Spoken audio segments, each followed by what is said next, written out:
ओम नमः शिवाय। श्रावण के महीने की शुरुआत हो चुकी है और सावन के महीने में पड़ने वाले हर मंगलवार के दिन माँ मंगला गौरी का व्रत किया जाता है। ऐसी मान्यता है कि मंगला गौरी का व्रत करने से मनचाहे जीवन साथी की प्राप्ति होती है। इस व्रत के पुण्य प्रताप से वैवाहिक जीवन में खुशियों का आगमन होता है, साथ में संतान सुख की प्राप्ति होती है। तो आज की कहानी में पहले हम मंगला गौरी व्रत की विधि के बारे में जानेंगे और उसके बाद हम माँ मंगला देवी व्रत की कथा को सुनेंगे। तो चलिए शुरू करते हैं। श्रावण मास में मंगलवार के दिन ब्रह्म मुहूर्त में जल्दी उठें, नित्य कर्मों से निवृत्त होकर साफ सुथरे धुले हुए और नए वस्त्र धारण करना चाहिए। माँ मंगला गौरी अर्थात पार्वती जी का एक चित्र अथवा तस्वीर लेना चाहिए। उसके बाद माँ मंगला गौरी व्रत का संकल्प करना चाहिए, अर्थात मैं अपने पति, पुत्र, पौत्रों, उनकी सौभाग्य वृद्धि एवं मंगला गौरी की कृपा प्राप्ति के लिए इस व्रत को करने का संकल्प लेती हूँ, ऐसा संकल्प लेना चाहिए। उसके बाद माँ मंगला गौरी के चित्र या प्रतिमा को एक चौकी पर फिर लाल वस्त्र बिछाकर स्थापित करना चाहिए। प्रतिमा के सामने घी का दीपक जलाना चाहिए। दीपक ऐसा हो जिसमें 16 बत्तियां लगाई जा सकें।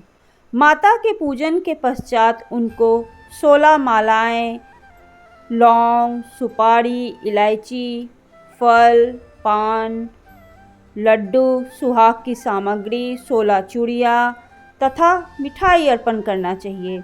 इसके अलावा 5 प्रकार के सूखे मेवे, 7 प्रकार के अनाज जिसमें गेहूँ, उड़द, मूंग, चना, जौ, चावल और मसूर यह चढ़ाना चाहिए और माता के पूजन में उनको सभी वस्तुएं 16 की संख्या में ही चढ़ानी चाहिए।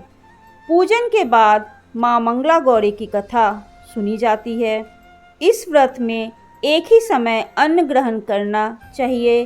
पूरे दिन माँ पार्वती की आराधना की जाती है। शिव प्रिया पार्वती जी को प्रसन्न करने वाला यह सरल व्रत करने वालों को अखंड सुहाग और पुत्र की प्राप्ति होती है। तो यह थी मंगला गौरी व्रत की विधि। आइए अब माँ मंगला गौरी व्रत की कथा को सुनते हैं।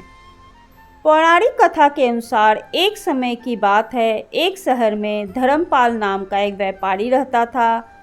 उसकी पत्नी काफ़ी खूबसूरत थी और उसके पास काफ़ी संपत्ति थी, लेकिन उसके कोई संतान नहीं होने के कारण वे काफ़ी दुखी रहा करते थे।